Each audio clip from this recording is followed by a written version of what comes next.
Welcome to achievers academy. तो ये हमारी रिवीजन क्लास 5th है जिसके अंदर हम ह्यूमन फिजियो कवर करेंगे। तो इसमें पहला चैप्टर जो ह्यूमन फिजियो में करेंगे दैट इज़ डाइजेशन, कि फूड का डाइजेशन कैसे होता है और डाइजेस्ट होने के बाद वो यूटिलाइज कैसे करती है बॉडी, उसको हम एब्जॉर्प्शन एंड एसिमिलेशन देखेंगे। तो डाइजेशन के प्रोसेस में क्या होता है, हम पहले फूड कंज्यूम करते हैं। तो जो फूड हम कंज्यूम करते हैं वो क्या होता है, हमारे एक तरीके से कॉम्प्लेक्स फॉर्म में होता है। ठीक है, अब उसकी मेस्टिकेशन होती है, उसके ऊपर कुछ एंजाइम्स वर्क करती हैं और उसको सिंपलर मॉलिक्यूल्स में बनाती हैं जिससे वो एब्जॉर्ब हो सके, जिससे हमारी बॉडी उसको यूज़ कर सके। तो ये हम डाइजेस्टिव सिस्टम में पढ़ेंगे। तो डाइजेस्टिव सिस्टम में हमारा पूरा एक डायग्राम है, इसमें पढ़ेंगे। तो यहाँ पे हमारा पूरा डाइजेस्टिव सिस्टम में पूरी एलिमेंट्री कैनाल आती है। तो फर्स्ट पार्ट जो हम पढ़ेंगे that is alimentary canal. Alimentary canal के अंदर क्या देखना है कि इसकी जो ओपनिंग होती है वो क्या होती है, हमारी माउथ। उसके बाद हमारा फूड जाएगा यहाँ पे स्लाइवरी वाले, मतलब माउथ के अंदर। तो माउथ में हमारे क्या होती है, स्लाइवरी ग्लैंड्स प्रेजेंट होती हैं। ठीक है, लेकिन देखो एक चीज़ और इम्पॉर्टेंट है इसमें, यहाँ पे देखो, यहाँ पे देखो जो हमारा गट वाला रीजन गट है तो उसको हम थ्री पार्ट्स में डिवाइड कर देते हैं इस तरीके से। या चलो एलिमेंट्री कैनाल पहले देख लेते हैं, इसको रहने देते हैं। तो देखो माउथ से हमारा फूड जाएगा तो स्लाइवरी बक्कल कैविटी में जाएगा, तो यहाँ पे हमारी स्लाइवरी ग्लैंड्स प्रेजेंट होती हैं। तो हमारी जो स्लाइवरी ग्लैंड्स होती हैं वो 3 होती हैं। बक्कल कैविटी में जाएगा हमारा फूड, ओरल कैविटी में यहाँ पे हमारी स्लाइवरी ग्लैंड्स होती हैं। ठीक है, उसके बाद हमें देखना है कि हमारे क्या होता है, फूड को हमने कंज्यूम किया, तो फूड को कंज्यूम किया, उसको मेस्टिकेट करते हैं हमारे टीथ्स। तो हमारे टीथ किस टाइप के होते हैं, हमारे टीथ होते हैं थीकोडोंट। थीकोडोंट का मतलब क्या है, हमारे सॉकेट में अटैच होते हैं हमारे, इस तरीके से। ये होता है ना रेड रेड मसूरा, इसमें हमारा टीथ बिल्कुल अटैच होता है। तो इस टाइप के टीथ को हम बोलते हैं थीकोडोंट। तो हमारे टीथ क्या होते हैं, थीकोडोंट। दूसरा हमारे डाइफोडोंट होते हैं। डाइफोडोंट का मतलब है डाई मतलब 2 टाइम 2।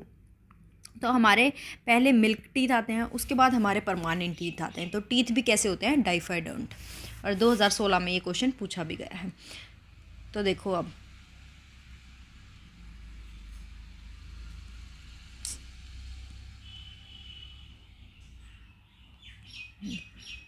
कहाँ गया, तो देखो यहाँ पे हमारा फूड जाएगा सबसे पहले माउथ से। तो यहाँ पे हमारा बक्कल कैविटी के अंदर आएगा, ओरल कैविटी में। यहाँ पे हमारी थ्री स्लाइवरी ग्लैंड्स हैं।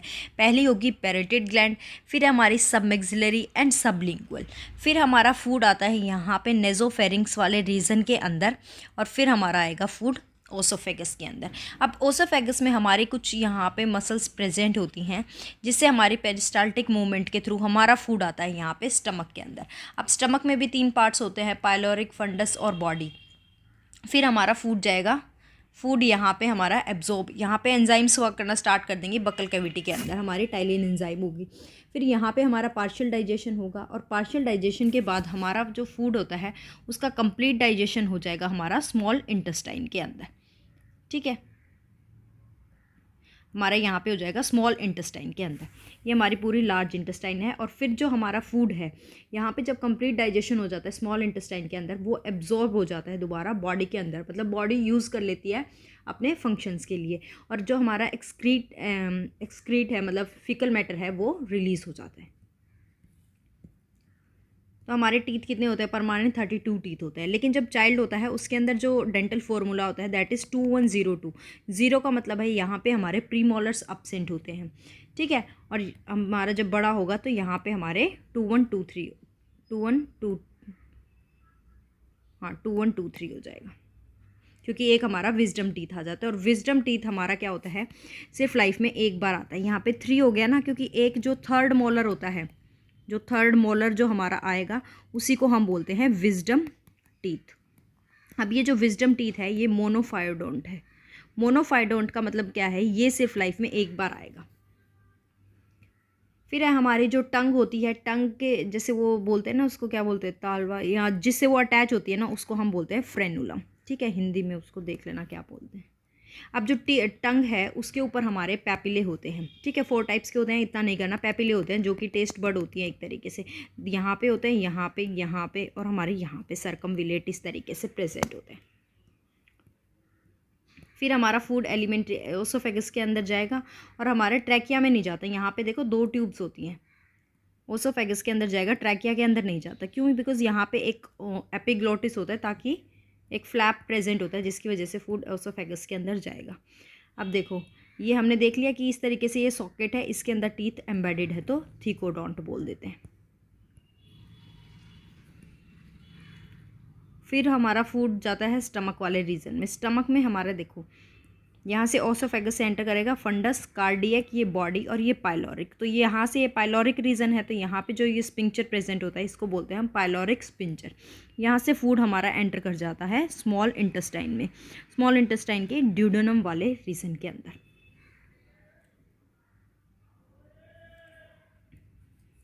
अब देखो हमारा पहले क्या था, पैरोटिड ग्लैंड होती है, वो हमारी क्या होती है, लार्जेस्ट होती है। फिर होती है हमारी सबलिंगुअल और सब मैक्सिलरी। तो सबलिंगुअल वाली जो होती है ना, सबलिंगुअल, वो हमारी स्मॉलेस्ट होती है। ठीक है, इतना इंपॉर्टेंट आपको लार्जेस्ट स्मॉलेस्ट पता होनी चाहिए।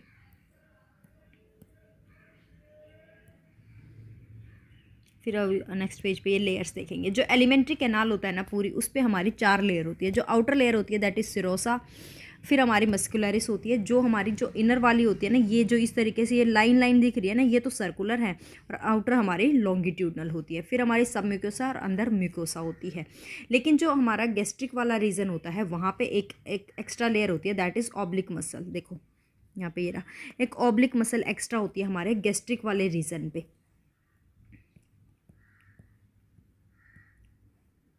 फिर यहाँ से एक बार ये क्वेश्चन है, गॉबलेट सेल्स हमारे प्रेजेंट होते हैं म्यूकोसा वाले रीजन में। गॉबलेट सेल क्या करते हैं, म्यूकस रिलीज करते हैं। अब ये म्यूकस क्या करता है, ये जैसे हमारा फीकल मैटर है उसको मतलब एग्रीगेट करता है, तो ये म्यूकस हेल्प करता है हमारे लुब्रिकेशन में। फिर सब म्यूकोसा हमारे किस लेयर की बनी होती है, लूज कनेक्टिव टिश्यूज़ की बनी होती है। फिर जो म्यूकोसा वाले रीजन है उसमें हमारे क्या होती हैं, पेयर पैचेस और रुगे प्रेजेंट होते हैं। ये रुगे हमारे क्या होते हैं, ये स्टमक गैस्ट्रिक वाले रीजन है। जैसे ये हमारा स्टमक हुआ तो यहाँ पे इस तरीके से ये रुगे प्रेजेंट होते हैं। ये रुगे क्या करते हैं, जैसे देखो जब सुबह सुबह फिकल मैटर रिलीज हो जाता है तो एकदम से पेट पतला हो जाता है। क्यों? बिकॉज उस टाइम पे ये बिल्कुल एकदम से कॉन्ट्रैक्ट कर जाता है। लेकिन जैसे जैसे फूड कंजप्शन करते हैं ये थोड़े एक्सपैंड हो जाते हैं, तो पेट थोड़ा सा बाहर आ जाता है। तो ये रुगे की वजह से होता है।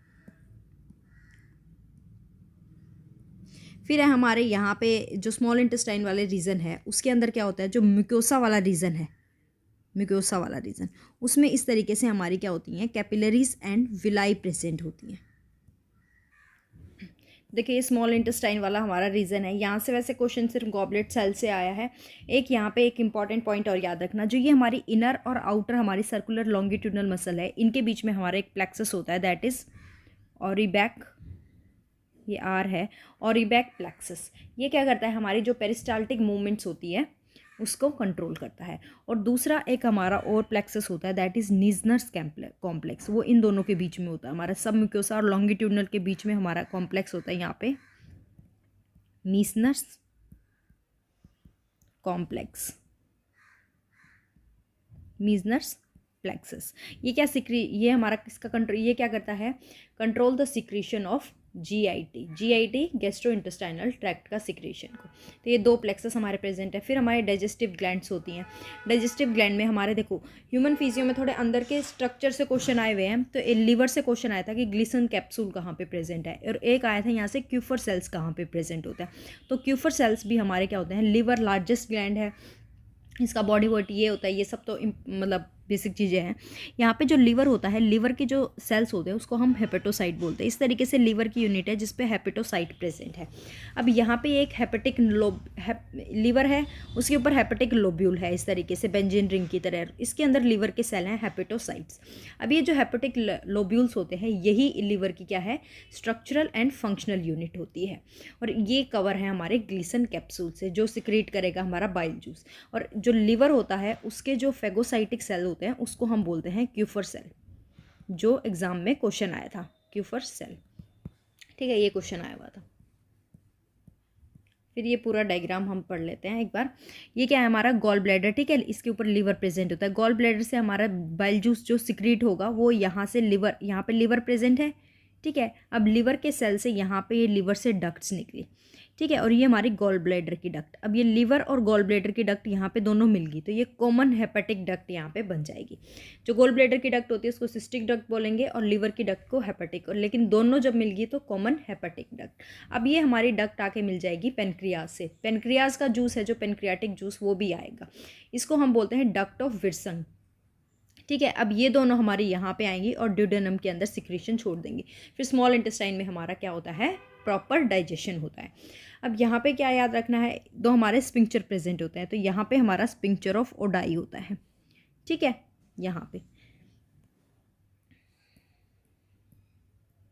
फिर हमारा फूड का डाइजेशन होता है। फूड हमारा क्या होता है, पहले यहाँ पे मेस्टिकेशन होता है, जो वो स्लाइवा के साथ जो मिक्स हो जाता है उसको हम बोलस बोलते हैं। फिर जो हमारा इस तरीके से पेरिस्टाल्टिक मूवमेंट से ओसोफेगस के नीचे जाता है ना, मतलब एक तरीके से स्वेलो कर रहे हैं, उस प्रोसेस को हम डीग्लूटिनेशन बोलते हैं। अब जो स्लाइवा होता है उसके अंदर हमारी एंजाइम्स प्रेजेंट होती है, स्लाइवरी अमाइलेज, ठीक है, अल्फा माइलेज या फिर स्लाइवरी अमाइलेज, या फिर कई कई जगह उसका टाइलिन नाम भी लिखा जाता है। वहाँ पे क्या करता है, ये कार्बोहाइड्रेट्स का डाइजेशन कराएगी। वहाँ पे लाइसोजाइम एंजाइम भी प्रेजेंट होती है। लाइसोजाइम हमारा क्या करती है, लाइसोजाइम भी यहाँ पे लिखा होगा, एंड यहाँ पे था लाइसोजाइम। लाइसोजाइम भी प्रेजेंट होती है, जितने भी हमारे मतलब टॉक्सिन या फिर कोई भी बैक्टीरिया वगैरह आ गए हैं उनको वो करती है, किल करती है। तो एक तरीके से एंटी माइक्रोबियल होती है। यहाँ पे फूड का डाइजेशन होता है, फिर वो हमारा डीग्लूटिनेशन होके नीचे आ जाएगा, ठीक है। ये हमारा स्लाइवरी अमाइलेज टाइलिन क्या करती है, कार्बोहाइड्रेट का डाइजेशन करती है। फिर हमारा फूड आ गया ओसोफेगस से स्टमक के अंदर। स्टमक के अंदर हमारा क्या होता है, गैस्ट्रिक ग्लैंड्स प्रेजेंट होती हैं, 3 मेजर टाइप की। एक तो म्यूकस नेक सेल्स होते हैं जो म्यूकस सिक्रीट करेंगे। अब ये म्यूकस क्या क्यों सिक्रीट होता है, क्योंकि जो हमारा HCl एसिड रिलीज होता है ना, उसकी वजह से जो स्टमक की वॉल है, क्योंकि एसिड बहुत हाईली एसिडिक हो गया है ना, तो इसकी वजह से ये हमारी जो स्टमक की वॉल इफेक्ट ना हो तो म्यूकस सिक्रीट होता है। फिर हमारे ऑक्जिनेटिक चीफ सेल या फिर पेप्टिक सेल, इसके 3 नाम है, ऑक्जिनेटिक, चीफ सेल, सॉरी ऑक्जिनेटिक तो पैराइटल है, चीफ सेल, पेप्टिक सेल, ये हमारे सिक्रीट करते हैं पेप्सिनोजन। ये पेप्सिनोजन क्या है, एक प्रो एंजाइम है जो क्या करेगी, प्रोटीन का पार्शियल डाइजेशन कराएगी। पेप्सिनोजन पेप्सिन में ट्रांसफ़र हो जाएगी। देखो ये पेप्सिनोजन पे जब HCl वर्क करेगा ना, तब ये पेप्सिन में कन्वर्ट होगी, फिर ये प्रोटीन्स का पार्शियल डाइजेशन करा देगी। फिर है पैराइटल ऑक्सिनेटिक सेल, ये क्या करते हैं, सिक्रीट करते हैं HCl। और फिर एक है हमारा एक इंट्रिंसिक फैक्टर रिलीज होता है जिसको हम बोलते हैं कैसल्स इंट्रिंसिक फैक्टर, जो क्या करता है, हमारा डाइजेशन कराता है विटामिन B12 का, ठीक है। अगर हमारा ये कैसल इंट्रिंसिक फैक्टर रिलीज नहीं होगा तो विटामिन B12 का डाइजेशन भी नहीं होगा, ठीक है। तो कैसे एक इंट्रिंसिक फैक्टर हमारा रिलीज होता है, कौन सा intrinsic factor, castle intrinsic factor, जो डाइजेशन कराता है हमारा B12 का। फिर यहाँ पे जो हमारी यहाँ पे HCl वगैरह इन सब के उससे जो फूड प्रोसेस कराता है तो उसको हम काइन बोल देते हैं, ठीक है। अब ये पेप्सिन इसमें कन्वर्ट हो जाएगी यहाँ पे हमारे। और एक ये पॉइंट याद रखना है, रेनिन एंजाइम प्रेजेंट होती है हमारी किस में, जो मिल्क ज़्यादा लेते हैं, मतलब जो छोटे बच्चे होते हैं ना जो ज़्यादा दूध पीते हैं, तो ये एक तरीके से मिल्क को डाइजेस्ट करने वाली एंजाइम है, तो इन्फेंट्स के अंदर प्रेजेंट होती है, अडल्ट्स में नहीं होती। फिर पेनक्रियाटिक जूस हमारी काफ़ी एंजाइम रिलीज़ करेगा, कौन कौन सी। अब ये जो स्टार्टिंग में जो एंजाइम रिलीज़ करा है ना, ये इनएक्टिव है, क्योंकि हमारा प्रॉपर मतलब कंप्लीट डाइजेशन होता है स्मॉल इंटेस्टाइन के अंदर। ट्रिप्सिनोजन, कीमोट्रिप्सिनोजन, प्रोकार्बोक्सीलेज, एमाइलेज, ये सब करेगा। अब जो फिर है हमारा, अब यहाँ से क्या होगा, ये एंजाइम है ना ट्रिप्सिनोजन, इसको एक्टिवेट करता है हमारा एंटेरोकाइनेज। एंटेरोकाइनेज का सिर्फ इतना काम है कि इसको एक्टिवेट कर देगा, उसके बाद इस एंजाइम का कोई काम नहीं होता, ठीक है। फिर ये ट्रिप्सिन को एक्टिवेट कर देगा। फिर हमारे बाइल जूस से जो ये रिलीज़ हुए हैं बिलीरुबिन, बिलीवर्डिन, ये येलो कलर प्रोवाइड करते हैं। फिर गॉबलेट सेल हमने पढ़ लिया कि म्यूकस सिक्रीट करते हैं हमारे कहाँ, ये याद रखना है। एक यहाँ से इंपॉर्टेंट पॉइंट क्या है, सकस एंट्रिकस हमारा क्या होता है, इंटेस्टाइनल जूस को हम क्या बोलते हैं, सकस एंट्रिकस। गॉबलेट सेल और ब्रश बॉर्डर सेल, ठीक है, इनको मिला के हम इंटेस्टाइनल जूस। सब mucosal glands, Brunner gland I help in this.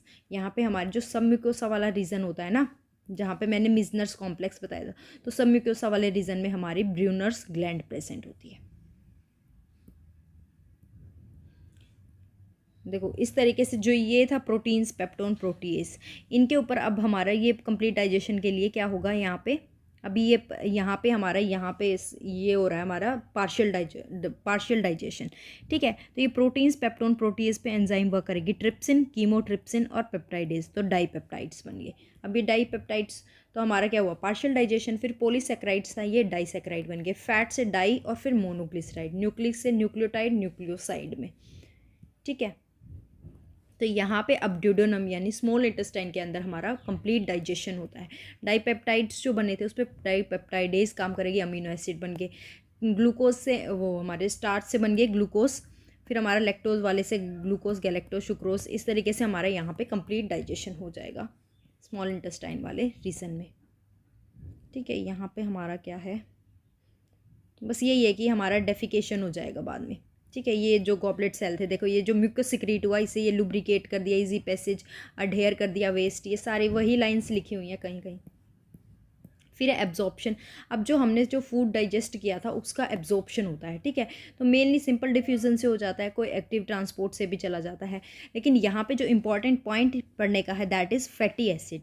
जो फैटी एसिड और ग्लिसरोल्स होते हैं ना, ये इनसॉल्युबल होते हैं, तो इनको हम एब्जॉर्ब करते हैं काइलोमाइक्रोन्स की फॉर्म में।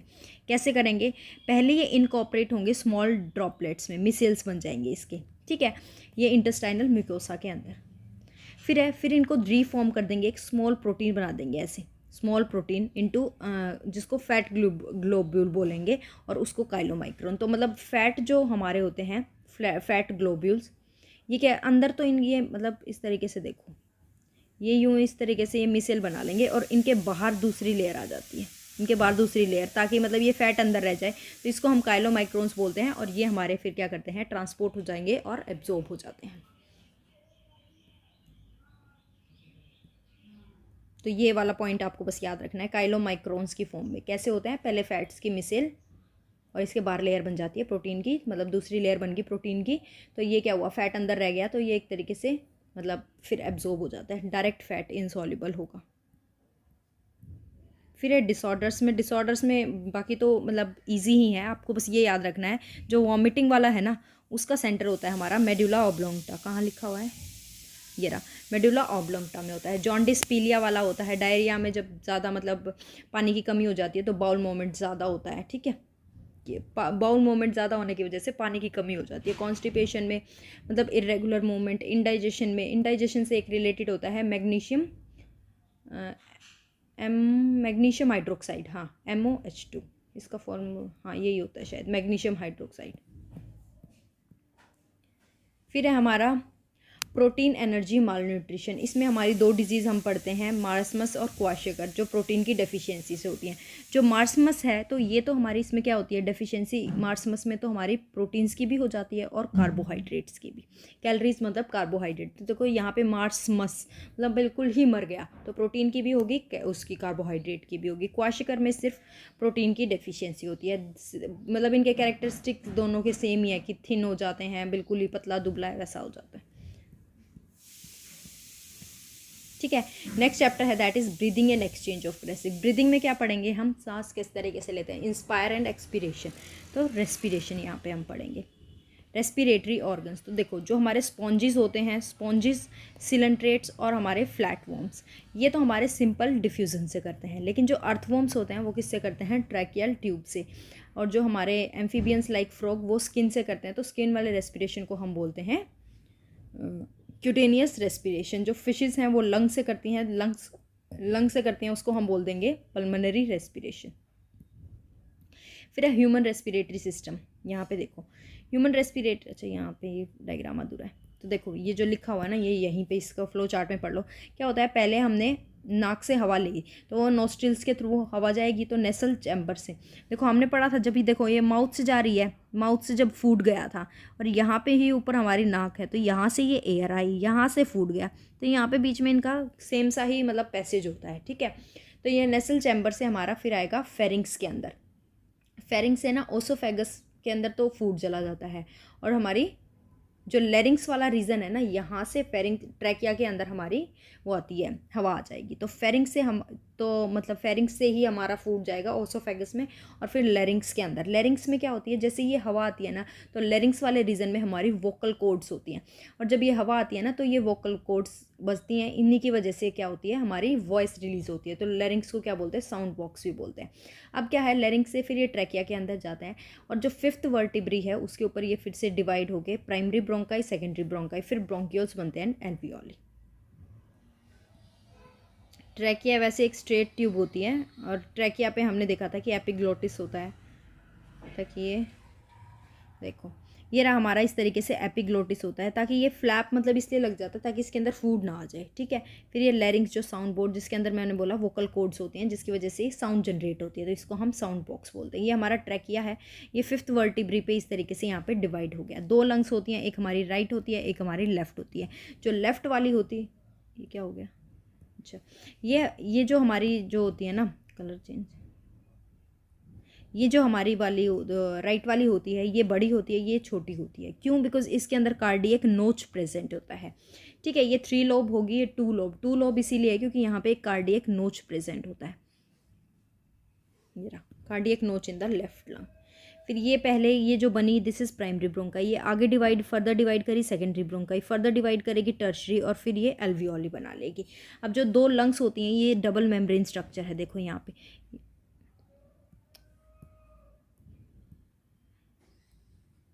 ये इस तरीके से यहाँ पे डबल मेम्ब्रेन, ये इनर स्ट्रक्चर या आउटर स्ट्रक्चर, इनके बीच में प्लूरल फ्लूइड प्रेजेंट है। कई बार यूँ नहीं कहते लंग्स में पानी भर गया, तो वो यही होता है, ये जो प्लूरल फ्लूइड होता है ना यहाँ पे बीच में, यही ज़्यादा हो जाता है। फिर इंजेक्शन वगैरह लगा के इसको निकाल देते हैं, और ये इसलिए मतलब ये एक ऑप्टिमम अमाउंट में प्रेजेंट होता है जो रिड्यूस करता है फ्रिक्शन को। फिर देखो जो नॉस्ट्रिल से हमारी टर्मिनल ब्रोंकाई, मतलब एल्वियोली से पहले वाला पार्ट है, वहाँ तक तो हवा हमारी जा रही है, कंडक्टिंग पार्ट है यहाँ पे। फिर इसमें क्या करते हैं, मतलब इसमें क्या करते हैं, यहाँ पे जो भी पॉलिटेंट्स वगैरह होते हैं वो थोड़े से वो कर देते हैं, हटा देते हैं उसको, मतलब जो बॉडी टेम्परेचर है उसमें मतलब ला देते हैं, जो बॉडी का टेम्परेचर होगा वैसी उस एयर को बना देंगे, थोड़ी वार्म कर देते हैं, ह्यूमिडिफाई कर देते हैं, ठीक है। लेकिन एल्वियोली और डक्ट में वो एक्सचेंज पार्ट होता है, ठीक है, यहाँ से हमारी एक्सचेंज होगी। तो ये कंडक्टिंग पार्ट होता है, ये एक्सचेंज पार्ट होता है। यहाँ पे एक्चुअल डिफ्यूज़न होता है ऑक्सीजन एंड CO2 का। रेस्पिरेशन में क्या होता है, हमारा ब्रीदिंग होता है, डिफ्यूज़न ऑफ गैसेज होता है। डिफ्यूज़न हमारा कहाँ पे होता है, एक्सचेंज पार्ट एल्वियोली के अंदर होता है। तो एल्वियोली हमारी क्या हुई, एक तरीके से फंक्शनल यूनिट हो गई। जैसे हमने लीवर की पढ़ी ना हेपेटोसाइट, तो एक तरीके से ये एल्वियोली हमारी फंक्शनल यूनिट हो जाती है ब्रीदिंग की। गैसेस का ट्रांसपोर्ट होता है by the blood, diffusion of oxygen tissue, blood और टिश्यू के बीच में भी यहीं पे होता है। तो ये सारे रेस्पिरेशन के अंदर हमारे स्टेप्स होते हैं। फिर इंस्पिरेशन एक्सपिरेशन, मतलब सांस को लेते हैं उसको इंस्पिरेशन बोलते हैं, छोड़ते हैं उसको एक्सपिरेशन बोलते हैं। जब हम सांस को इंस्पायर करते हैं तो क्या होता है, कॉन्ट्रैक्ट नीचे की तरफ हो गया, मतलब डायफ्राम कॉन्ट्रैक्ट होता है, क्योंकि ये नीचे की तरफ जाएगा तो ये वाली जो हमारी वॉल्यूम होगी, ये थोड़े की कैविटी की जो वॉल्यूम होगी वो इंक्रीज़ होगी। अगर वॉल्यूम यहाँ पे इंक्रीज़ होगी, ठीक है, अगर ये वॉल्यूम इंक्रीज़ होगी तो अंदर क्या हुआ प्रेशर, यहाँ पे ये वॉल्यूम इंक्रीज़ हो गई तो यहाँ पे क्या हुआ, ये प्रेशर कम हो गया, ठीक है। और बाहर एटमॉस्फेरिक मतलब ज़्यादा हो गया। अब ज़्यादा से कम की तरफ फ्लो करेगी तो मतलब एयर अंदर एंटर कर जाएगी। और सिमिलरली अगर हमें बाहर छोड़नी है तो ये ऊपर की तरफ, ताकि ये वाली जो कैविटी है ये कम हो जाए, ठीक है। अगर ये कैविटी कम होगी और इसके अंदर हवा है तो यहाँ पे प्रेशर तो इंक्रीज़ हो गया। अगर यहाँ पे क्योंकि जगह कम हो जाएगी, कोई भी चीज़ है, जगह कोई कमरा छोटा है उसमें सामान ज़्यादा हो गया तो वहाँ पे क्या हुआ, भीड़ मच गई, तो प्रेशर ज़्यादा हो गया, बाहर एटमॉस्फेरिक प्रेशर कम हो गया, तो यहाँ पे बाहर की तरफ हम CO2 वगैरह जो भी हमारी गैसेज है छोड़ देंगे। और फिर यहाँ पे इम्पॉर्टेंट देखो, ह्यूमन मतलब हेल्दी ह्यूमन कितना ब्रीथ करता है, 12 to 16 टाइम्स पर मिनट। और जो इंस्ट्रूमेंट यूज़ करते हैं मेज़र करने के लिए, दैट इज़ स्पायरोमीटर। फिर यहाँ पे कुछ हमारी टर्म्स हैं जो समझते हैं। पहले ये टाइडल वॉल्यूम। टाइडल वॉल्यूम क्या होती है, टोटल जितनी हम एयर को ले रहे हैं और जितनी हम छोड़ रहे हैं, मतलब टोटल वॉल्यूम जितनी मैंने ली और जितनी मैंने एक्सपायर कर दी। वॉल्यूम ऑफ एयर इंस्पायर और expire during a normal respiration, तो वो कितना होता है, अप्रॉक्सीमेटली 500 ml, ठीक है। फिर है इंस्पिरेटरी रिजर्व वॉल्यूम। इंस्पिरेटरी में क्या हुआ, हम सांस ज़्यादा लेंगे, एक नॉर्मल जो ह्यूमन बींग जितना ले सकता है, ठीक है, उसके अलावा जितनी हम लेंगे ना उसको बोल देंगे inspiratory reserve volume. Additional volume of air person can inspire after a forceful inspiration, मतलब जितनी मैं ले सकती थी उसके बाद मैं फोर्सफुली जितनी ले पा रही हूँ ना उसको बोलेंगे inspiratory reserve volume. Expiratory reserve volume में हम क्या बोलेंगे, जितनी एक person can expire after forceful, मतलब एक मैंने जितनी मैं छोड़ सकती थी ना मैंने सांस छोड़ दी, उसके बाद भी मैं जितनी और छोड़ पा रही हूँ, मेरी कैपेसिटी से ज़्यादा जितनी मैं छोड़ पा रही हूँ उसको बोल देंगे फोर्सफुल एक्सपिरेटरी रिजर्व वॉल्यूम। फिर है रेजिडुअल, अब मैंने फोर्सफुल कितनी छोड़ दी, मैंने एक एक्सपायर किया, फोर्सफुल एक्सपायरेशन कर दिया, उसके बाद भी मैंने और छोड़ दी, उसके बाद जो मेरी बच जाएगी ना उसको रेजिडुअल वॉल्यूम बोल दूंगी। Volume of air remaining in the lungs even after forceful expiration, मैं जितनी छोड़ सकती थी, मैंने नॉर्मली छोड़ दी 200 ml, उसके बाद मैंने फोर्सफुली छोड़ दी 500 ml, तो टोटल मैंने 700 छोड़ दी, लेकिन उसके बाद भी अगर 300 ml मेरे अंदर हवा बच गई तो वो बच जाएगी मेरी रेजिडुअल वॉल्यूम। फिर है इंस्पिरेटरी कैपेसिटी, ठीक है, अभी तक तो ये वॉल्यूम थी, तो कैपेसिटी कितनी होगी, टोटल मेरी टाइडल वॉल्यूम प्लस मैं एक फोर्सफुल इंस्पिरेशन के बाद जितनी ले सकती हूँ वो मेरी इंस्पिरेटरी कैपेसिटी है। और ये मतलब सांस छोड़ने की कैपेसिटी मेरी कितनी होगी, टोटल प्लस एक्सपिरेटरी कैपेसिटी। फिर है फंक्शनल रेजिडुअल, तो ये हमारी कितनी मैं सांस छोड़ने के बाद भी मेरी रेजिडुअल वॉल्यूम बचती है वो टोटल मेरी फंक्शनल कैपेसिटी।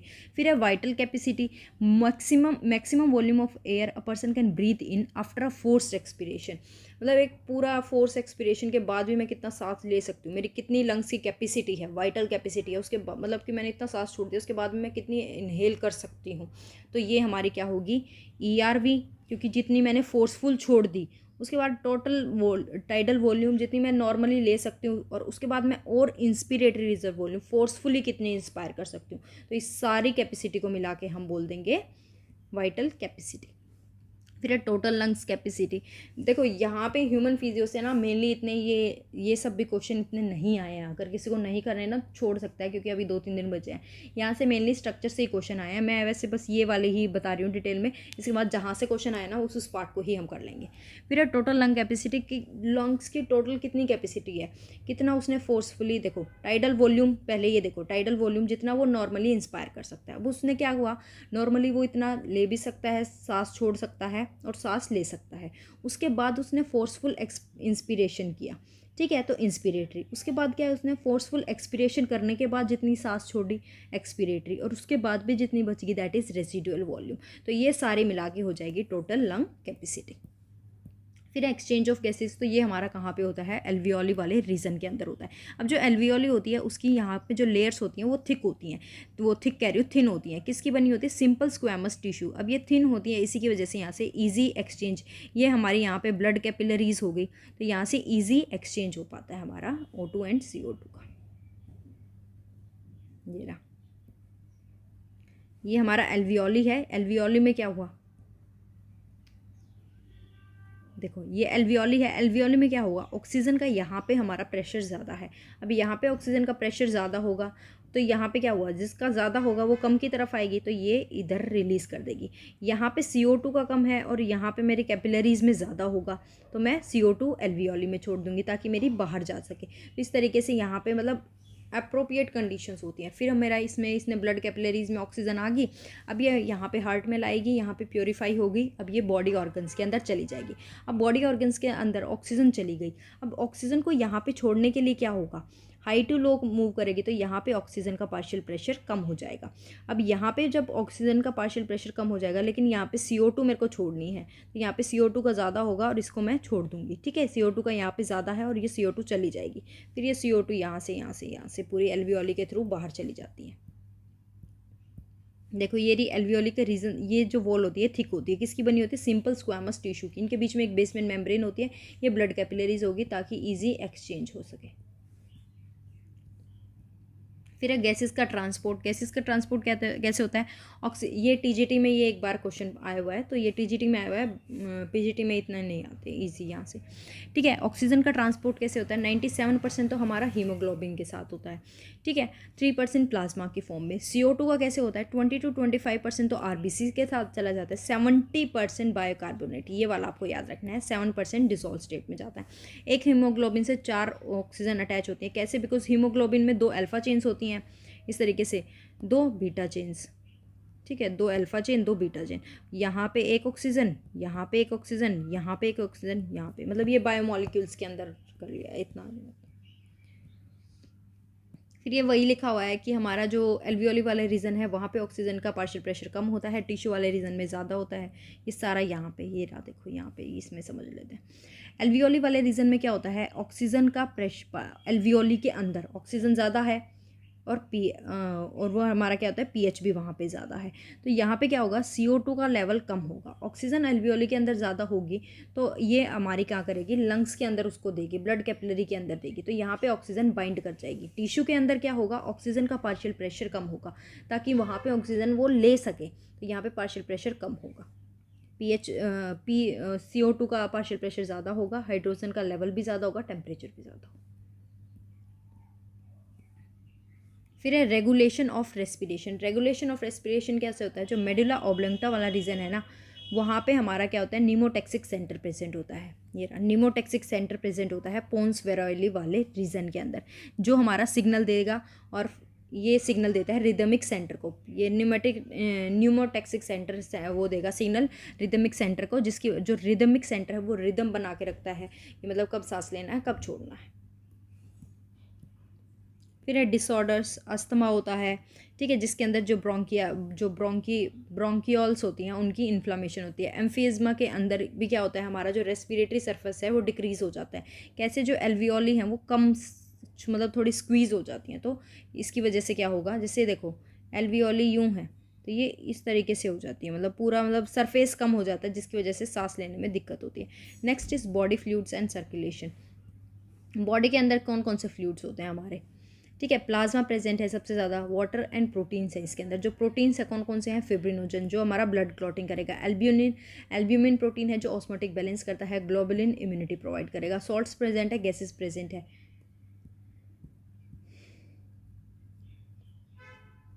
जो ब्लड का फॉर्मेशन का प्रोसेस है उसको हीमोफाइसिस बोलते हैं। कहाँ पे बनता है? जो इस तरीके से हमारी बोन है, इसका जो ये रेड बोन मैरो वाला रीजन है, ठीक है, इसके अंदर हमारा वो होता है, हीमोफाइसिस वाले होता है। फिर हमारा कनेक्टिव टिश्यू ब्लड प्रेजेंट है। ब्लड के अंदर 55% प्लाज्मा है। प्लाज्मा के अंदर हमने पढ़ लिया प्रोटीन्स और ये सॉल्टर, ये सब प्रेजेंट है। 45% फॉर्म्ड एलिमेंट है। फॉर्म्ड एलिमेंट्स हमारे क्या हो जाएंगे? प्लाज्मा, फिर ये पहले प्लाज्मा हो गया। प्लाज्मा के अंदर पानी है, 90 से 92% पानी है, बाकी प्रोटीन्स प्रेजेंट है। Plasma synthesize in liver. ठीक है, ये याद रखना है हमें। फॉर्म्ड एलिमेंट ब्लड में कौन कौन से हैं? RBC, WBC, platelet. तो सबसे पहले जो हमारे WBC हम पढ़ेंगे दैट इज़ न्यूट्रोफिल। न्यूट्रोफिल्स हमारे क्या करते हैं? एक्स्ट्रावेसेशन क्या होगा? यहाँ पे देखो ये मल्टी लोब है इस तरीके से न्यूट्रोफिल्स। ठीक है, ये स्टेन होती है हमारी एसिडिक और बेसिक डाई से। फेगोसाइटिक होती हैं, ये याद रखना है। फेगोसाइटिक 2 होती हैं हमारी, न्यूट्रोफिल, मोनोसाइट। ठीक है, फेगोसाइटिक होती है सबसे ज़्यादा, मैक्सिमम ये प्रेजेंट होती है। Next is eosinophil. इयोसिन हमारी क्या होती है? एक डाई होती है, तो ये इयोसिन से स्टेन होता है, तो इसको मतलब इसिनोफिल ही बोल देते हैं। तो ये देखो ई से याद रखो हमारा क्या होता है? Earphone like. तो ये इस तरीके से 2 होते हैं। ठीक है, ऐसे के ऐसे अंदर होता है, तो 2 बाइलोब्ड होता है। एलर्जिक होते हैं और स्टेन होते हैं एसिडिक डाई से। फिर जो न्यूट्रोफिल हमने पढ़ लिया, इसिनोफिल और बेसोफिल, ये तीनों मिला के ग्रेनुलोसाइट, मतलब इनके अंदर ग्रेन्यूल्स प्रेजेंट है। देखो ये ट्राइलोब हो गया। पहला था हमारा था PMNL, मतलब मल्टीलोब न्यूट्रोफिल। फिर हमारा ईयरफोन जैसा हो गया इसिनोफिल। ठीक है, बेसोफिल हमारे ट्राइलोब हो जाएंगे। ये ग्रेनुलोसाइट हैं, बेन-10। ठीक है, इनकी छोटी छोटी ट्रिक्स हैं। ये BEN, बेन, और 10 मतलब ग्रेनुलोसाइट। ठीक है, तो बेन-10 ग्रेनुलोसाइट है, और जो 2 बच के लिम्फोसाइट और monocyte that is a granulocyte. फिर है बेसोफाइल, ये ट्राइलोब्ड होते हैं, स्टेन होंगे बेसिक डाई से, ये सबसे कम प्रेजेंट है। बेसोफिल में ये इंपॉर्टेंट है, मास्ट सेल होते हैं, मास्ट सेल गैस सिक्रीट करते हैं हेपारिन जो कि एंटीकोगुलेंट है, हिस्टामिन जो एलर्जिक होता है और वेसोडाइलेटर है, सेरोटोनिन वेसोकॉन्स्ट्रिक्टर होता है। मोनोसाइट हमारे फेगोसाइटिक हैं जैसे न्यूट्रोफिल्स थे। किडनी शेप के होते हैं लिम्फोसाइट्स, ये दोनों हमारे क्या हैं, एक ग्रेन्युलोसाइट भी हैं। लिम्फोसाइट इस तरीके से होते हैं, B cell T cell. B cell ये दोनों बोन मैरो में बनते हैं, ये हमारा बोन मैरो में मैच्योर भी हो जाता है। टी सेल हमारा थाइमस में मैच्योर होता है।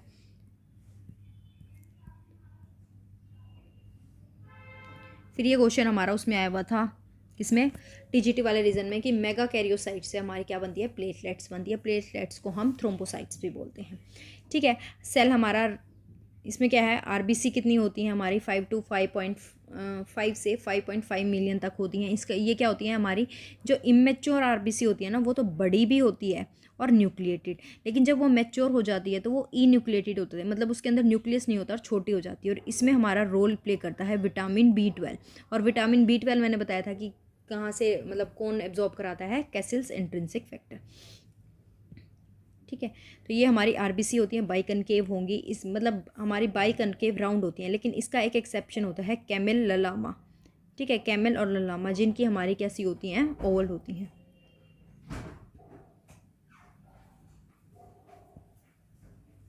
फिर अगर आरबीसी ज़्यादा प्रेजेंट होती है दैट इज़ पॉलीसाइथेमिया। अगर आरबीसी कम है तो इरिथ्रोपिया। तो अगर आरबीसी ज़्यादा अमाउंट में प्रेजेंट होती है तो उसको हम पॉलीसाइथेमिया, आरबीसी कम हो तो इरिथ्रोपीनिया। पीनिया मतलब कम, ठीक है, पॉली मतलब ज़्यादा। नॉर्मल हीमोग्लोबिन होता है 12 to 60, जो अगर इससे कम प्रेजेंट हो तो एनीमिया हो जाता है, मतलब कम है तो। फिर एबीओ ग्रुपिंग किसने दी थी, कार्ल लैंडस्टीनर ने। ल्यूकोसाइट ये तो WBC हमने पढ़ लिया, अमीबॉइड शेप की होती हैं। डाइपाइडेसिस मूवमेंट शो करती है, कौन सी करती हैं, जो फेगोसाइटिक होती हैं, इस तरीके से ब्लड कैपिलरी से बाहर निकलाती हैं, इस मूवमेंट को बोलते हैं डाइपाइडियासिस। कौन सी शो करती है, न्यूट्रोफिल्स एंड मोनोसाइट्स, क्योंकि ये फेगोसाइटिक होती हैं।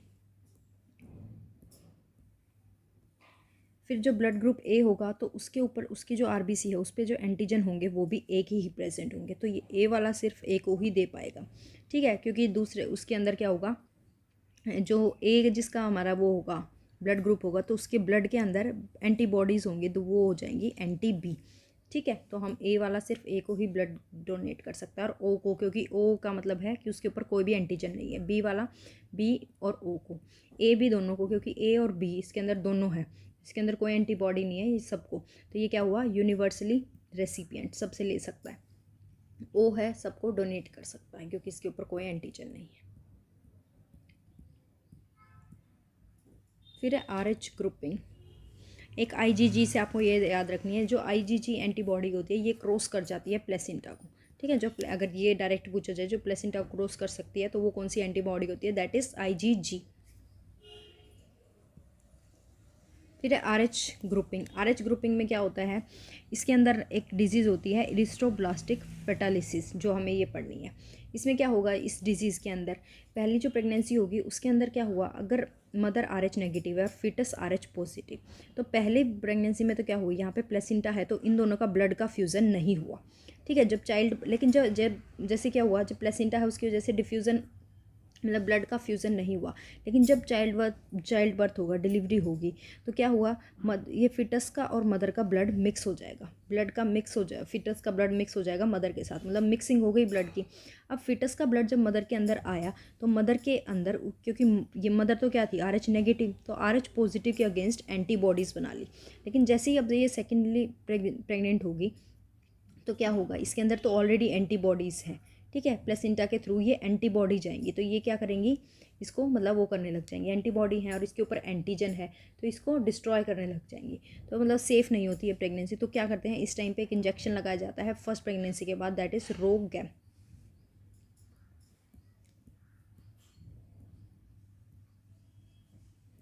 फिर ब्लड कोगुलेशन, ये एक पूरी कास्केड इवेंट है, मतलब चेन ऑफ इवेंट है। लिवर के अंदर से प्रोथ्रोम्बिन आएगा, प्रोथ्रोम्बिन एक्टिवेट होगा थ्रोम्बिन में, यहाँ पे एंजाइम वर्क करेगी थ्रोम्बोकाइनेज जो कैल्शियम की प्रेजेंस में करती है। फिब्रिन, थ्रोम्बिन से हमारा एक्टिवेट होगा फिब्रिनोजन जो इनएक्टिव है, और फिर फिब्रिन, ये फिब्रिन है, ये इस तरीके से यूँ स्टैंड्स आके लग जाएंगे जिसकी वजह से ब्लड क्लॉटिंग बंद हो जाती है। फिर सर्कुलेशन के अंदर हमारा सिंगल इनकम्प्लीट कंप्लीट सर्कुलेशन, आप में को बस ये तो नॉर्मल पता होना चाहिए। जैसे सिंगल सर्कुलेशन के अंदर क्या होगा, सिंगल यहाँ पे गिल से हमने वो लिया, ऑक्सीजन ली फिशेस ने, जैसे ये ऑक्सीजन लेंगे ये बॉडी को देंगे, बॉडी CO2 रिलीज़ करेगी, हार्ट के थ्रू रिलीज़ कर देगी। मतलब कोई चैम्बर नहीं है हार्ट के अंदर, सिंगल सर्कुलेशन है, तो ये फिशेस के अंदर होता है।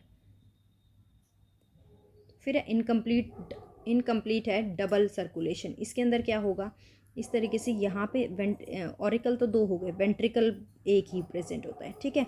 ये टिश्यू से सिंपल ऑक्सीजन जाएगी, तो ये होता है रेप्टाइल्स और एम्फीबियंस के अंदर। कंप्लीट डबल सर्कुलेशन हमारे अंदर बर्ड, और इसमें क्रोकोडाइल एक एक्सेप्शन होता है, इसलिए यही एग्जाम में अगर क्वेश्चन आता है तो क्रोकोडाइल से ही आता है, क्योंकि ये कंप्लीट डबल सर्कुलेशन में आता है।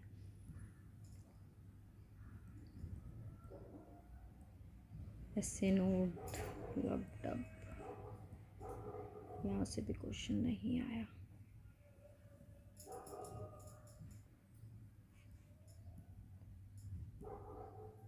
ये कुछ डिजीज़ हैं, ये सारी हार्ट से रिलेटेड है, इसमें भी इतने क्वेश्चन नहीं आए। एक, हाँ, इससे एक बार क्वेश्चन आया हुआ है, हैमबर्गर फिनोमिनन। ये इसको हम क्या बोलते हैं, क्लोराइड शिफ्ट बोलते हैं। इसके अंदर क्या होता है कि जैसे जो RBC है, RBC जब इस RBC के अंदर ब्रेक डाउन होता है तो ये क्लोराइड आयंस अंदर आ जाते हैं, तो इसको बस क्लोराइड शिफ्ट बोलते हैं। Exchange of bicarbonates and chloride across the membrane of RBC। देखो नेक्स्ट चैप्टर है हमारा एक्सक्रीटरी प्रोडक्ट्स, एक्सक्रीटरी सिस्टम। इसमें क्वेश्चन कहाँ से आते हैं, इसमें ये पता होना चाहिए कौन सा यूरिकोटैलिक है, कौन सा यूरिया सिक्रीट करता है। इसका मतलब है कौन से यूरिक एसिड सिक्रीट करेंगे, मतलब एज ए एक्सक्रीटरी वेस्ट। कौन से यूरिया सिक्रीट करेंगे, जैसे हम मैमल्स। कौन से अमोनिया सिक्रीट करेंगे, तो अमोनिया देखो सबसे पहले, अमोनिया सबसे ज़्यादा टॉक्सिक होता है और वो सिक्रीट करते हैं जो पानी में रहते हैं mainly. The crustacean, aquatic arthropods जिसको हम बोलते हैं, इनवर्टिब्रेट जो एक्वेटिक होंगे, और हमारे फिश, तो ये हमारे अमोनिया सिक्रीट करती है। फिर जो यूरिक एसिड सिक्रीट करते हैं, that are bird, insect and reptiles. Ureotelic mammals, ATP बोल रही हूँ। और ये ओस्टियोसाइथिस, तो इसमें आ गई कॉन्ड्रियोसाइथिस।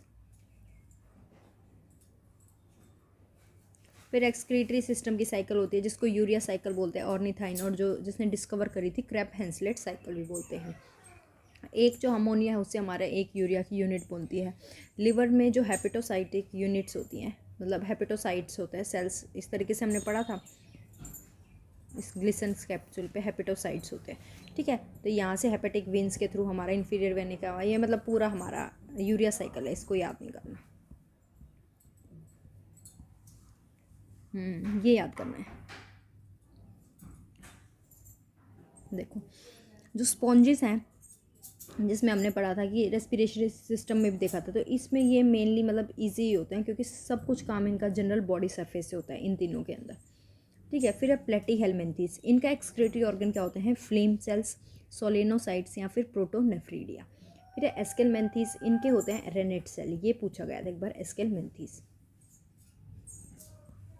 फिर है हमारे एनेलिडा, एनेलिडा में हमारा होता है नेफ्रीडिया। अब नेफ्रीडिया सेप्टल भी हो सकता है, फेरेंजियल भी हो सकता है, इंट्यूबमेंट्री। फिर है आर्थ्रोपोडा, इसके अंदर मैंने वहाँ पे भी बताया था, इंसेक्ट मेल्फिजियन ट्यूब्यूल से, क्रस्टेशियन में ग्रीन ग्लैंड्स, और इससे एक बार इसमें TGT में क्वेश्चन आया हुआ है ग्रीन ग्लैंड्स वाला, क्रस्टेशियंस, ठीक है। स्पाइडर करते हैं कॉक्सल ग्लैंड से। फिर हमारा मोलस्का करते हैं कैबर ऑर्गन, ये भी एक बार आया हुआ है, ठीक है, organ of Bojanus and Keber's organ.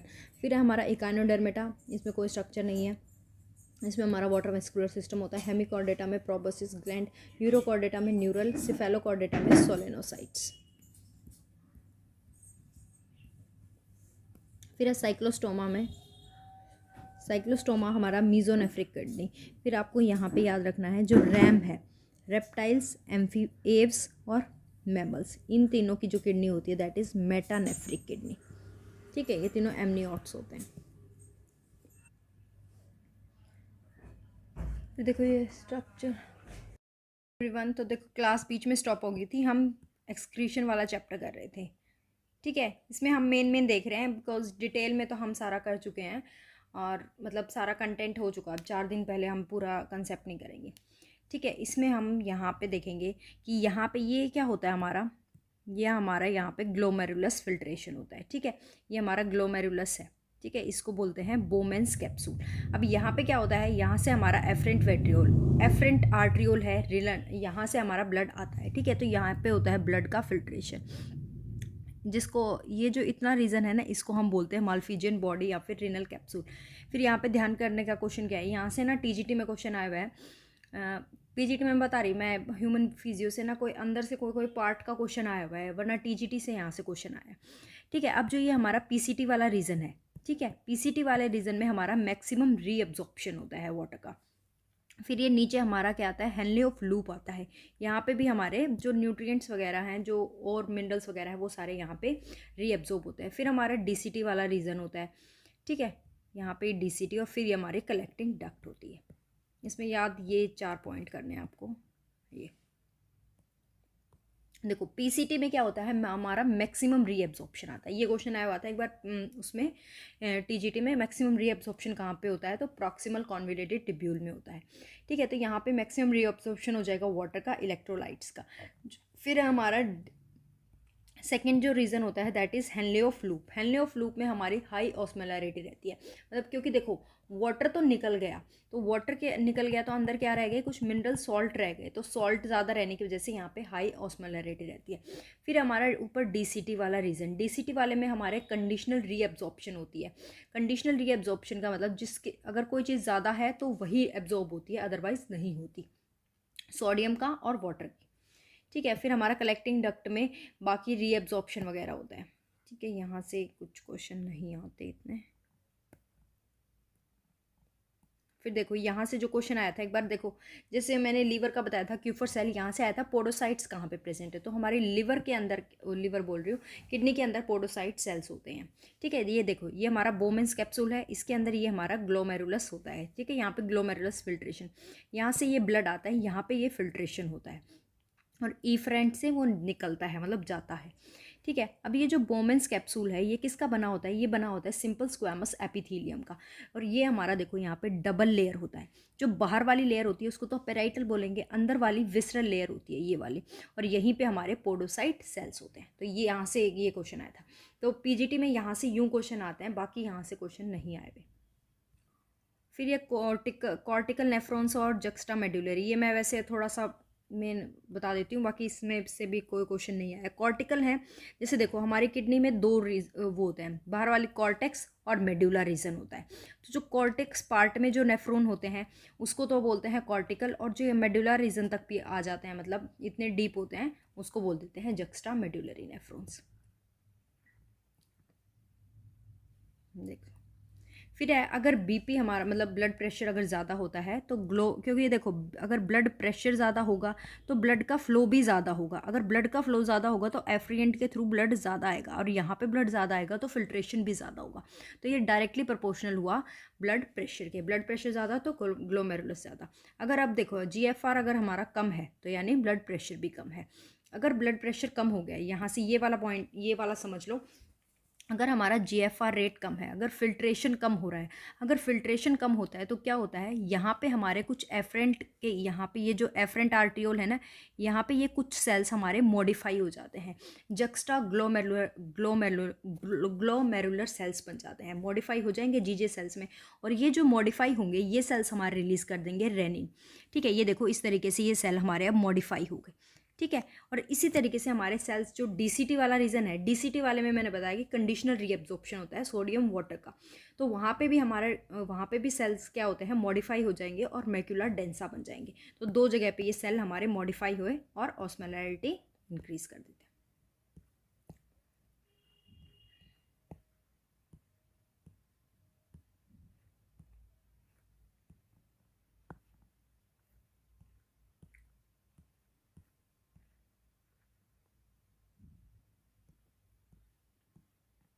इसका रुको, यहाँ पे नहीं, ये करते हैं पहले। देखो ये जो यहाँ पे है ना हमारा वाटर के रेगुलेशन, ये जो रेगुलेशन ऑफ किडनी फंक्शन, तो उसमें हम 3 चीज़ें पढ़ेंगे। एक तो हम पढ़ेंगे रास प्लस ADH, ठीक है, जो हमारे लॉस ऑफ वाटर मतलब ज़्यादा प्रिवेंट ना हो। एक होता है हमारा आर्टेरियल नाइट्रोयूरेटिक फैक्टर ANF, उसमें हम पढ़ेंगे कि डाइल्यूट यूरिन कैसे हो। डाइल्यूट का मतलब वाटर ज़्यादा आता है उसके अंदर। तो इसमें हम 3 चीज़ें पढ़ेंगे। देखो पहले तो देखो एडीएच का मैकेनिज्म। एडीएच हमारा हार्मोन होता है, वो मतलब किस तरीके से रेगुलेट करता है। तो देखो जब ब्लड की वॉल्यूम कम होगी, अगर ब्लड की वॉल्यूम कम है तो क्या हुआ, उसके अंदर वाटर कम होगा। ठीक है, वाटर कम होगा। अगर वाटर कम है और बाकी सॉल्ट वगैरह ज़्यादा है तो उसकी ऑस्मोलैरिटी ज़्यादा होती है। तो ब्लड की वॉल्यूम जब कम होती है तो मतलब उसमें पानी कम होता है, तो वो ऑस्मोलैरिटी उसकी ज़्यादा होगी। तो अगर ब्लड की वॉल्यूम कम होगी तो हमारे ओस्मो रिसेप्टर एक्टिवेट हो जाएंगे। क्योंकि जैसे ही हमारी ब्लड की वॉल्यूम कम होगी तो ब्रेन को सिग्नल जाएगा, तो ब्रेन में हमारे हाइपोथैलेमस रीजन को सिग्नल जाएगा। जैसे ही हाइपोथैलेमस को सिग्नल जाएगा, हमारा एडीएच हार्मोन या फिर वेसोप्रेसिन जो हमारे रिलीज करती है पोस्टीरियर पिट्यूटरी ग्लैंड, ये रिलीज हो जाएंगे हमारे। जैसे ही हमारे रिलीज़ हो जाएंगे पोस्टीरियर पिट्यूटरी से या फिर न्यूरोहाइपोफिसिस रीजन से, ये रिलीज़ हो गए। और एडीएच हमारा क्या होता है, वर्क करता है एज अ वेसो कॉन्स्ट्रिक्टर, मतलब कॉन्स्ट्रिक्ट करता है इनको। ठीक है, मतलब बेड़ी कर दे, इस तरीके से कॉन्स्ट्रिक्ट करता है। जैसे ही ये हमारा कॉन्स्ट्रिक्ट करेगा तो ब्लड प्रेशर इंक्रीज होगा, क्योंकि देखो अब ये चीज़ ज़्यादा है तो यहाँ से आराम आराम से जा रहा है, प्रेशर कम होगा। लेकिन इसको अगर मैं यूँ कर दूंगी तो ये प्रेशर यहाँ पे इंक्रीज हो जाएगा।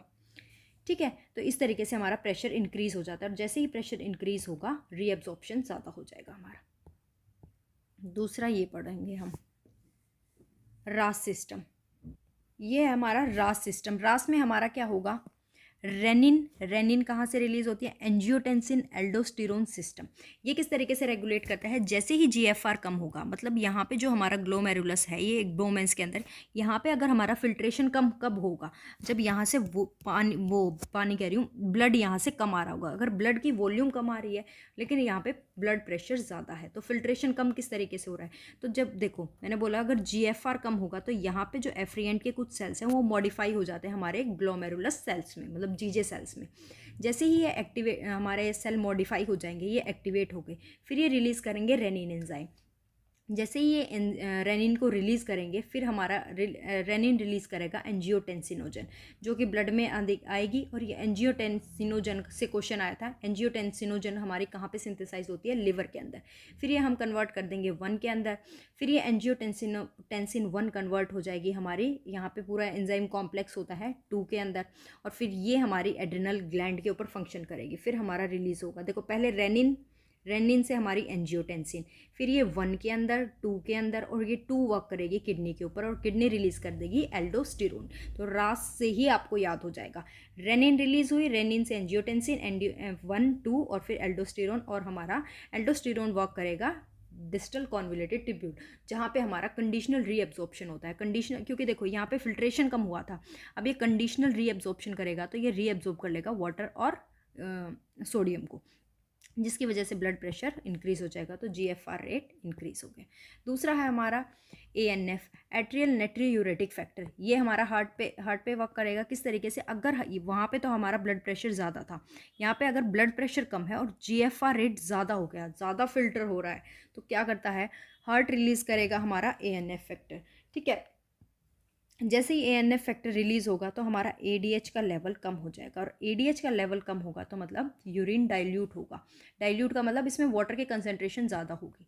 ठीक है, और इसीलिए बोलते थे किसी को ज़्यादा बार बार मतलब यूरिनेशन हो रहा है तो एडीएच कम रिलीज हो रहा है, तो रेनिन कम, मतलब रेनिन भी कम रिलीज होगी। और हमारा एएनएफ वर्क करता है एज अ वेसो डाइलेटर, वो वर्क करा था एज अ वेसो कॉन्स्ट्रिक्टर। ठीक है, और एक चीज़ और थी मिक्चुरेशन, इसमें तो ऐसा कुछ था नहीं, बस ये तो मिक्चुरेशन में तो कुछ नहीं है कि किस तरीके से यूरिन रिलीज होता है, स्ट्रेच रिसेप्टर्स होते हैं, इसमें कुछ नहीं है। यहाँ से भी एक बार क्वेश्चन आया हुआ है यहाँ से कि स्वेट जो मतलब पसीने रिलीज होते हैं उसके अंदर क्या होता है, हमें पता है वो थोड़े वैसे होते हैं नमकीन से, तो सॉल्ट यूरिया, मतलब यूरिया, देखो ये पूछा जा सकता है। देखो मैमल्स का जो एक्सक्रीटरी वेस्ट होता है वो यूरिया होता है, तो सिर्फ मतलब वो उससे भी स्वेट में भी रिलीज होता है हमारा यूरिया, ये आपको पता होना चाहिए। लैक्टिक एसिड भी रिलीज होता है। फिर सेबैकस ग्लैंड, ऑयल ग्लैंड्स, उसमें हमारा क्या रिलीज होता है, स्टीरोल्स, हाइड्रोकार्बन एंड फैक्सिस। फिर है लोकोमोशन एंड मूवमेंट। देखो मूवमेंट होती है, स्ट्रीमिंग जैसे अमीबा करता है, पैरामीशियम जिनमें सीलिया वगैरह होते हैं। ठीक है, इसमें इतना कुछ नहीं। हाँ देखो ये रहा, यहाँ से क्वेश्चन आए हुए हैं। लिवर से आया था, जो भी हमारे फेगोसाइटिक सेल होते हैं, लिवर के फेगोसाइटिक सेल हैं क्यूफर सेल। ब्रेन में कौन से हैं फेगोसाइटिक सेल, माइक्रोगेलियल सेल। किडनी में मिजनगेलियल, ये वाला भी पूछा जा सकता है। स्किन के अंदर डेंड्राइटिक सेल, ये सारे मैक्रोफेजेस हैं।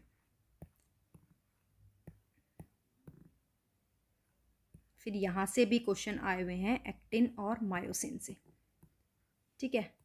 इसमें क्या है, ये हमारे ए बैंड्स हैं, ठीक है, ए बैंड्स है यानी एनिसोट्रैपिक, ये हमारे आई बैंड है आइसोट्रोपिक, ठीक है। अब क्या होता है, इन यहाँ पे इनके ए बैंड के बीच में तो एम लाइन होती है और इनके बीच में हमारी जेड लाइन होती है। जैसे जैसे कॉन्ट्रैक्शन होता है तो ये आई बैंड ना हमारे इसके ऊपर आने लग जाते हैं इस तरीके से, ठीक है। तो ये जो कॉन्ट्रैक्शन वाला रीजन होता है इसको सार्कोमियर बोलते हैं, ये पूछा जाता है फंक्शनल यूनिट ऑफ, इससे यहाँ से क्वेश्चन आए हुए हैं। तो कॉन्ट्रैक्शन के अंदर क्या होता है, जो सार्कोमियर है, तो सार्कोमियर हमारी क्या होती है, यूनिट ऑफ कॉन्ट्रैक्शन। देखो सार्कोमियर में क्या होगा, जैसे ये कॉन्ट्रैक्ट होंगे तो आई बैंड किसके ऊपर आ रहे हैं, ए के ऊपर आ रहे हैं, तो सार्कोमियर शॉर्ट होगा, क्योंकि देखो कोई चीज़ इस तरीके से कॉन्ट्रैक्ट आ रही है, पास पास आएगी तो वो चीज़ शॉर्ट हो जाएगी। एच जोन है, एच जोन ये हमारी बीच वाली जोन है, ठीक है, जहाँ पे सिर्फ मायोसिन वाला रीजन है। ये भी हमारी मतलब एक तरीके से एक टाइम के बाद मर्ज हो जाती है तो डिक्रीज हो गई, ओवरलैप हो जाएगा, आई वाले ए के ऊपर आ रहे हैं, तो इस तरीके से ये पूरा हमारा होता है, ठीक है। तो इस वाले कंसेप्ट को अच्छे से कर लेना, ठीक है, यहाँ से क्वेश्चन बनता है इस चैप्टर में। एक बार एसिटल कोलाइन से भी क्वेश्चन आया हुआ है ना, यहाँ पे नहीं कराया था एसिटल कोलाइन। देखो एक्टिन और मायोसिन का आप स्ट्रक्चर देख लो। एक्टिन फिलामेंट में क्या क्या होता है हमारा, ये दो एक्टिन के बैंड्स हो गए, इसके ऊपर हमारे क्या होता है, ट्रोपोनिन होते हैं, ये तीन ये बना रखे, ट्रोपोनिन और ट्रोपोमायोसिन होता है। ये क्या करते हैं हमारे मतलब जब रिलैक्स स्टेट में ना जब प्रेजेंट होते हैं, क्योंकि ये तीन है ना, तो इनमें से एक हटके हमारे यहाँ पे ये एटीपी बाइंडिंग साइट होती है मायोसिन के ऊपर, और ये जाके यहाँ पे बाइंड करते हैं। जब ये दोनों बाइंड करते हैं तो कॉन्ट्रैक्शन होती है। देखो ये रहा पूरा मैकेनिज्म। मसल कॉन्ट्रैक्ट कब करती है, जब सिग्नल जाता है हमारे मोटर न्यूरॉन से सेंट्रल नर्वस सिस्टम को। जैसे ही सेंट्रल नर्वस सिस्टम के पास सिग्नल जाएगा मोटर न्यूरॉन्स एक्टिवेट होंगे, प्लस सार्कोलेमा जो हमारी यूनिट ऑफ कॉन्ट्रैक्शन, तो फिर क्या होगा, हमारा जो मोटर एंड प्लेट है वो एक्टिवेट हो गई। फिर जहाँ पे वो एक्टिवेट होगी वहाँ पे जंक्शन पे हमारा रिलीज होगा एसिटल कोलाइन। एसिटल कोलाइन क्या है, एक न्यूरोट्रांसमीटर है जो एक्शन जनरेट करेगा सार्कोलेमा में, और हमारे कैल्शियम आयन रिलीज होंगे। अब ये कैल्शियम बाइंड करेंगे, ये ट्रोपोनिन की तीन यूनिट है ना, एक तो एटीपी बाइंडिंग साइट है, एक कैल्शियम वाली बाइंड है। जैसे ही कैल्शियम बाइंड करेगा इस यूनिट ऑफ ट्रोपोनिन पे ऑन एक्टिन फिलामेंट, कैल्शियम क्या कर देगा, इस कन्फर्मेशन को चेंज कर देगा। देखो इसमें एनसीईआरटी में इतने अच्छे डायग्राम्स नहीं है। देखो ये अलग अलग है, अभी ये अलग है। देखो ये एडीपी है एक्टिन, लेकिन ये क्रॉस ब्रिज कब बना, यहाँ पे ट्रोपोनिन की तीन यूनिट थी, एक तो कैल्शियम बाइंडिंग की साइड थी, एक एटीपी वाली थी।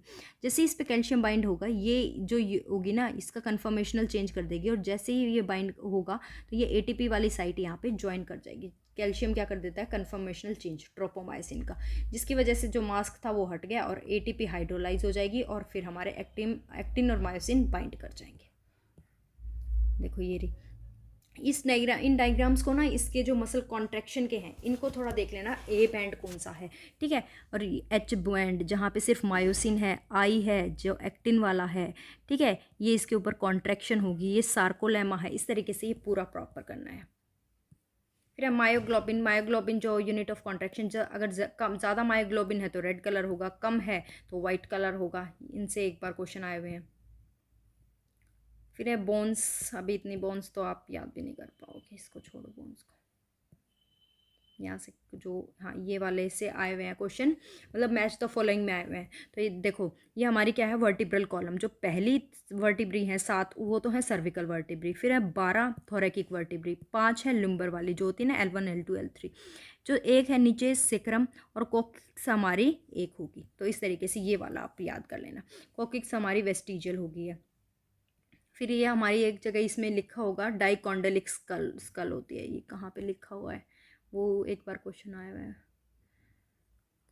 कॉन्डाइल्स लिखा तो है, मतलब ये याद रख लेना हमारी स्कल डाइकॉन्डेलिक होती है, ठीक है, इसमें कहीं लिखा हुआ है यहाँ पे लाइन में, वो लाइन इंपॉर्टेंट है।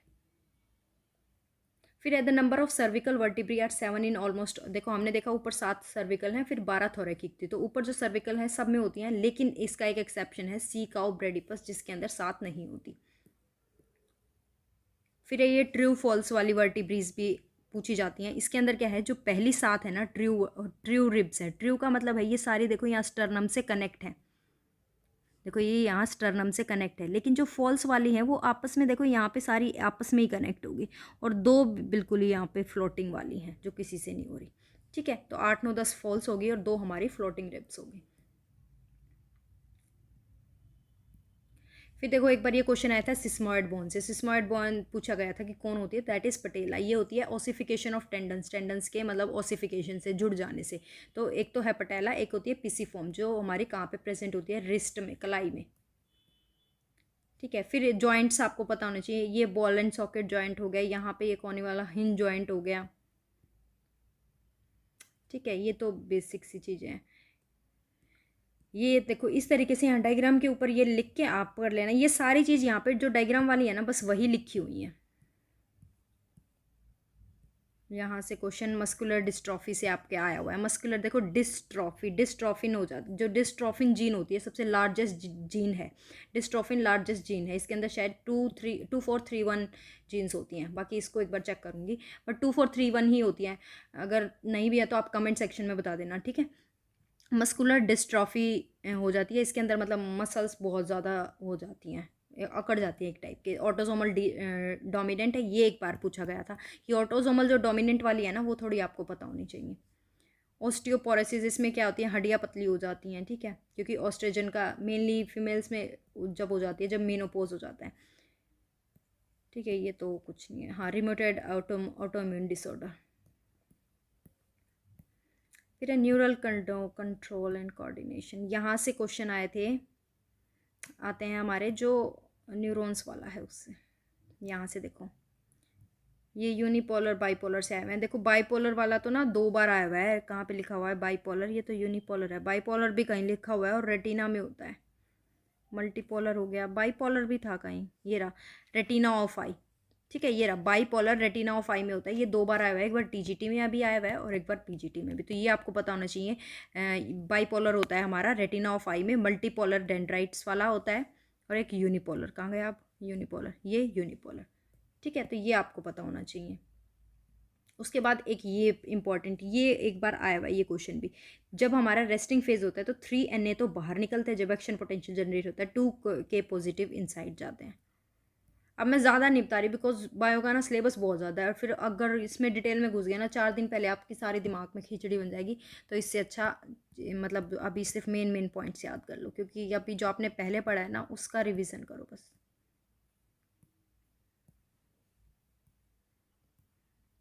देखो इसमें कहाँ से क्वेश्चन आया था, एक बार आया था गायरी सल्कस। ठीक है, ये आपको पता होना चाहिए। इस तरीके से ये बन जाते हैं, इनको एक ये वाला जो इस तरीके से अंदर की साइड है ये हमारा सल्कस हो जाता है। ठीक है, ऊपर की साइड एक कॉर्पस कोलाजम, ये क्वेश्चन प्रीवियस ईयर आया हुआ है। कॉर्पस कोलाजम हमारा यहाँ पे ब्रेन में प्रेजेंट होता है between the right and left hemisphere. ये देखो ब्रोकाज एरिया जो हमारा उसमें पढ़ते हैं हम, ब्रोकाज एंड वर्निक सेंटर, ये दोनों हम कहाँ पे CDP में पढ़ते हैं। यहाँ से कोई क्वेश्चन नहीं आए हुए फिर हमारे, पर ब्रेन स्टेम जैसे क्यों है, छोटा क्वेश्चन आपसे पूछ सकते हैं। मिड ब्रेन, पोन्स, मेड्यूला, यहाँ से आपके कोई क्वेश्चन नहीं आए हैं कभी। ठीक है, तो ये हमारी ह्यूमन फिजियो है। ह्यूमन फिजियो से मैंने बता दिया आपको कहाँ कहाँ से 2-4 यही क्वेश्चन आए, वरना ह्यूमन फिजियो से क्वेश्चन नहीं आए। ये रास, एंजियोटेंसिन, ये GFR वाला अच्छे से करना है। पोडोसाइट आ गया आपका, क्यूफर सेल्स आ गया, न्यूरॉन से क्वेश्चन आ गया, बस यही क्वेश्चन आए हैं। बाकी इसमें ज़्यादा डिटेल में जाओगे तो बहुत बड़ी हो जाएगी, वो आप स्क्रीनिंग के लिए करना। अभी आप क्लियर कर लो बस एग्ज़ाम। Okay, thank you.